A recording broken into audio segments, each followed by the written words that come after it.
Hey fam, welcome back to my channel. I'm really making sure that this is in focus because I literally filmed this video last night and the whole thing was out of focus, so I'm like, so this is take two. So today we're gonna switch up. Today we're gonna switch things up a little bit and take a step back from health and fitness and actually just talk about something that I love to do, but before I knew what I was doing was a pain in the ass. So these are just some simple tricks, some hacks that I know about that have really helped me. And we're talking about resumes and cover letters. I haven't said that yet. So these are just some simple tricks and hacks that have helped me make my resume and cover letter like, and I'm not saying it's perfect, but like I really like mine and that's what matters. So my resumes, I have 3 because I work in 3 very different fields, and so obviously I want each resume to say something different about who I am. So, oh my god, my cat. Hold on, just say hi really quick. This is Toby. Toby, be my friend. Okay, bye.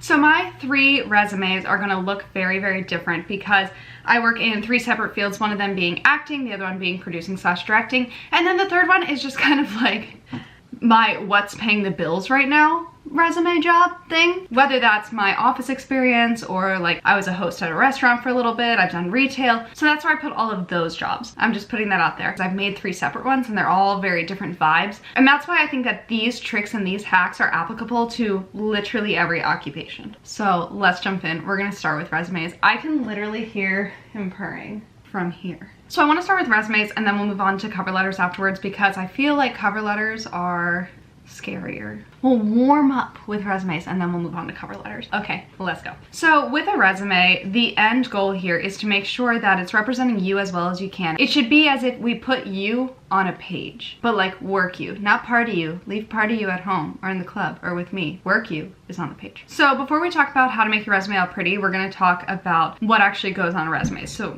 So what goes on a resume? We're gonna have your core qualifications, and that's where you're gonna put like, I'm great at time management, I'm a people person, I talk on the phone well, you know, like whatever it is. That's where you're gonna put that, core qualifications. The second thing is that you're gonna put your experience and responsibilities. So with that, this was my job, this was the company I worked for, this is what I did, and when you write that, they're gonna be bullet pointed, and you wanna make them super simple and easy to read. What? Toby's just mad because I'm not giving him attention. Simple, easy to read, bullet points. Okay, so then the next thing, number 3 that you're gonna wanna put on there is your contact information, because if they want you, they need a way to reach you. Call me, beat me if you wanna reach me. So just put contact info. I always put my website and my email. I do not put my phone number on my resume because if the resume falls out of someone's folder and Joe Schmo on the street decides to like call me 80 times a day, I'm not happy. But most importantly, have your email address. You need your email address on there. Double check that, triple check that. Make sure you spell it right because how sad would that be? The last thing you're gonna wanna put on there is your references. I would have 1 to 3 references. I don't think you need any more than 3. No one cares if there are 8 people out there who love you. Choose your top 3, okay? And also, don't be afraid to like have your own little like Excel spreadsheet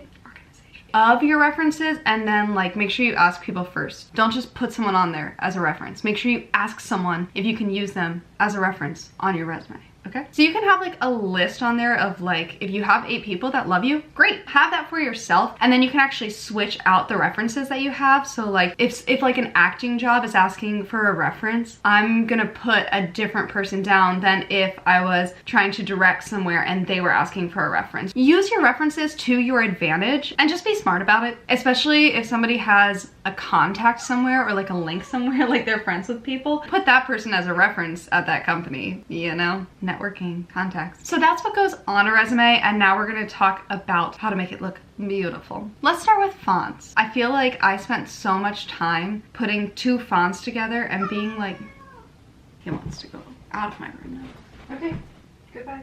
You see what I deal with. Fonts. I spent so much time in the past trying to like figure out what fonts looked good together. I always thought like there has to be some kind of like equation here that is just seamless all the time, and there is. Okay, so this is a really common marketing technique that I recently learned about in like the past 2 months, and oh my god, it's amazing. So it's super simple. When you break it all down, there's really 3 kinds of fonts. The first one is going to be a serif, which is like Times New Roman when it has the fancy little things. The second one is going to be script, which is like when it's cursive or it looks like somebody hand drew it, but they obviously didn't because it's a font. And then the third one is sans serif, which is like Helvetica or Arial, where it doesn't have the fancy things. It's just like straight letters. This was exactly the shirt that I needed to wear for this. Serif, fancy things. Sunshine is sans serif. Got it? The equation that a lot of marketing people use is that you either want to pair up a serif and a sans serif or a script and a sans serif. So you'll always use a sans serif. But you never want to put a script and a serif together because it looks like there's just too much going on the page and it's not as easy to read. That blew my mind. And now I look at things and I'm like, oh, that's what they're doing. Fascinating. In case you're interested, Helvetica is the most used font in the world. That's just a fun font fact.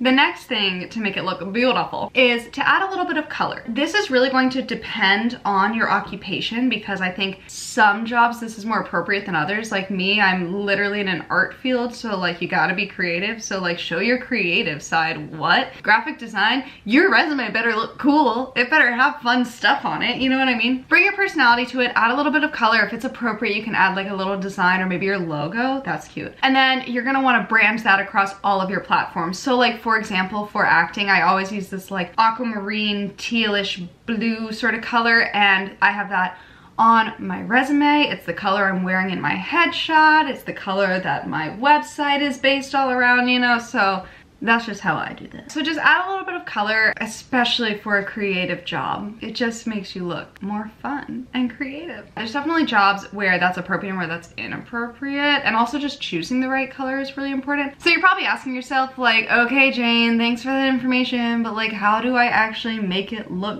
good? Let me tell you. There is a program, and you can actually do this from your frickin' cell phone, and it's called Canva. And if you're not familiar with Canva, it is used by a lot of marketing people, and it helps you structure things. A lot of times people use it for like Facebook posts or like Instagram quote things, but you can actually make a resume on there. Yes, okay, so this is my acting resume, so it looks all fun and flirty, but you can see that there's just like a little bit of blue. Canva is amazing. It will help you like line everything up exactly equally. It gives you ideas. They actually like have templates for you. So if you're not good at just like looking at something and being like, yes, that looks good, no, that doesn't.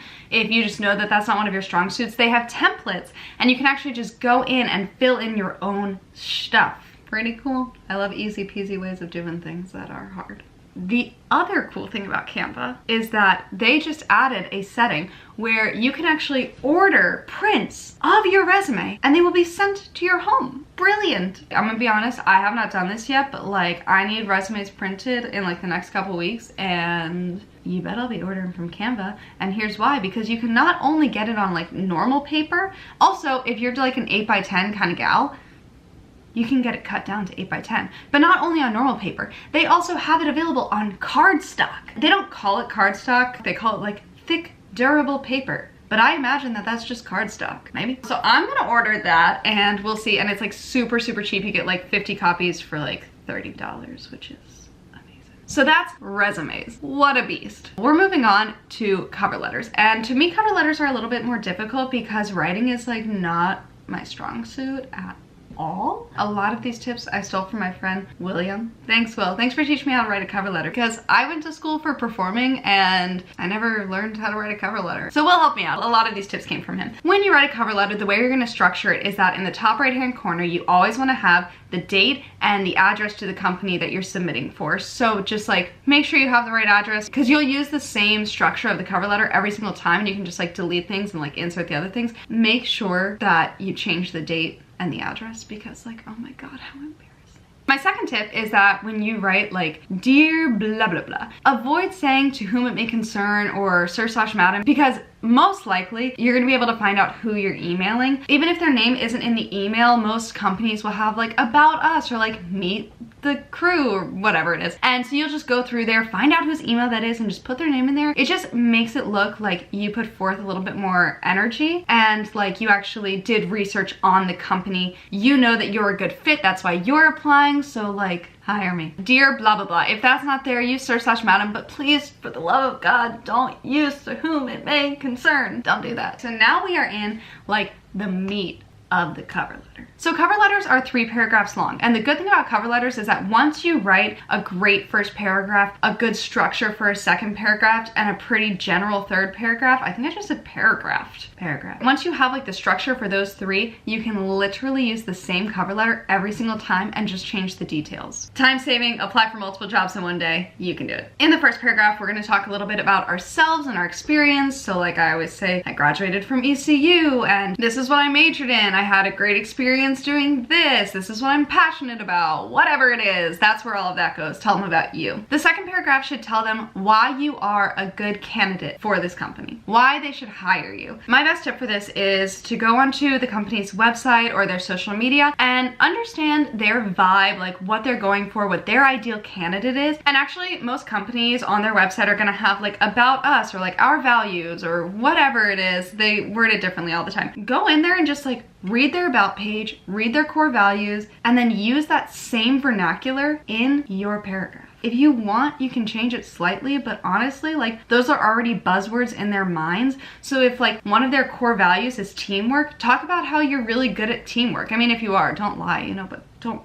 mention it if it's something you're not good at. Choose another core value. But if you love teamwork, you know, go on there and like write how I love this company because you guys are always talking about teamwork and that's something I'm really passionate about and I love teamwork and blah, blah, blah, blah, blah, and you're gonna write it much more professionally than I just said it. That's what we're getting here today. So then the third paragraph is just a quick recap, like, I would love to be accepted. I think I would make a great asset to your company. Thank you for your time and consideration. Sincerely, Jane Simmons, but not Jane Simmons, but your name. A really fun hack is that if you have a Mac computer, I don't have a Windows computer, so I'm not really sure if there's like an equivalent to this on there or not. If somebody does know how to do this on a Windows computer, comment it below, share with the fam. But I know how to do this on a Mac. So after you have your cover letter, you're gonna save it as a PDF and save a little bit of room at the bottom. There's a setting on the Mac where once something is a PDF, you go into like preview. That's like when it just pops up as the PDF on your home screen. And you can actually insert your signature and it's gonna ask you to like write it down on a sheet of paper and then you hold the sheet of paper up to the camera and try to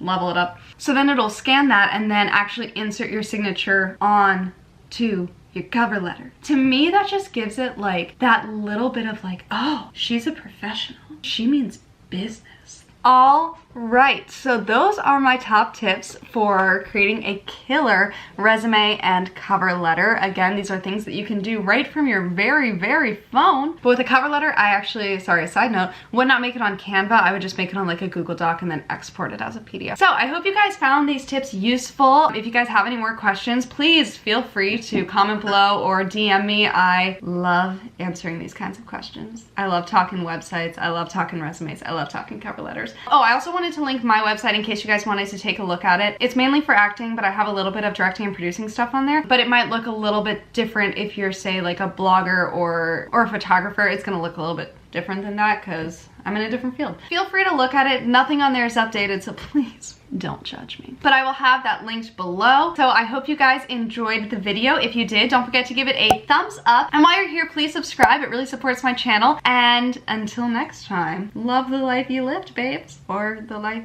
you resume. Resume the life you cover. You cover letter you. Bye, guys.